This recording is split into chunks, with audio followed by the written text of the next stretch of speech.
And that was a little later too, which I think is a natural thing, you know. Suddenly we've got lives. Ringo Starr never entered the Beatles as an equal brother.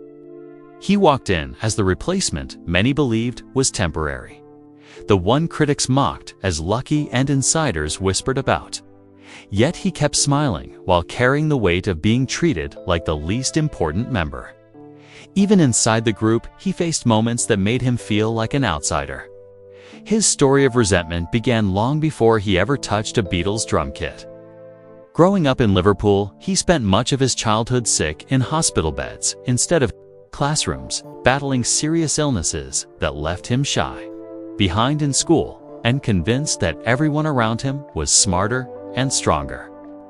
That insecurity shaped the way he saw himself when he later stood inside the biggest band in the world.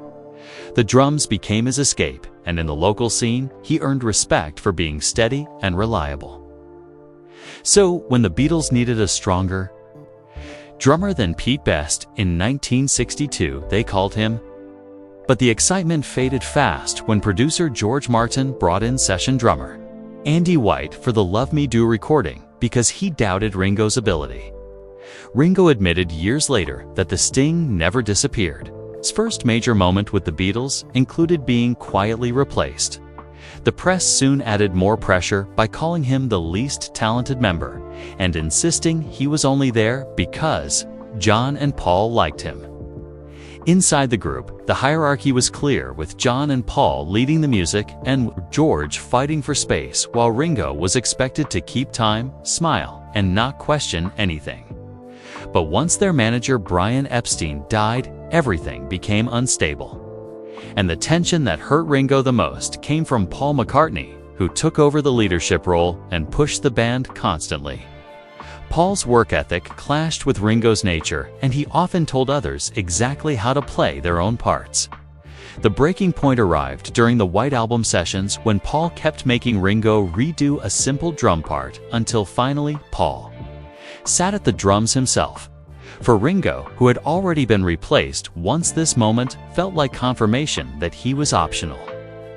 He walked out of the band for 2 weeks because he no longer felt like a partner. Yet years later, the two would rebuild their bond, and Paul would even induct him into the Rock and Roll Hall of Fame as a solo artist.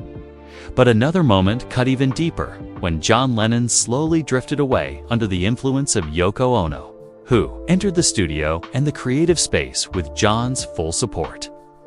The Beatles had always been for voices making decisions together, but suddenly there was a fifth presence whose opinions seemed to outweigh everyone else's. Ringo watched the unity he valued disappear as tension grew and arguments turned into emotional distance.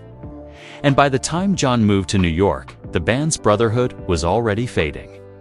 His death in 1980 robbed Ringo of the chance to resolve what was left between them. But the betrayal that fractured everything came from the outside when manager Alan Klein arrived, promising to fix their financial chaos. Ringo trusted him at first, believing his bold style would help the band. But Klein fueled their divisions until friendships collapsed and the group ended up in lawsuits that destroyed what remained of their bond. With time, Ringo realized Klein had manipulated them, but the damage could not be undone. Yet, when the dust settled, the world finally understood that Ringo was never the weak link.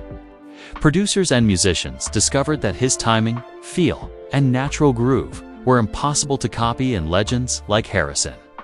Clapton, Dylan, and Elton John worked with him because he elevated their music, proving that Ringo was the true heartbeat of the Beatles.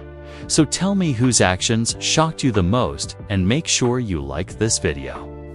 Share your thoughts in the comments, and subscribe to Hollywood Bulletin for more powerful stories that reveal the truth behind the legends.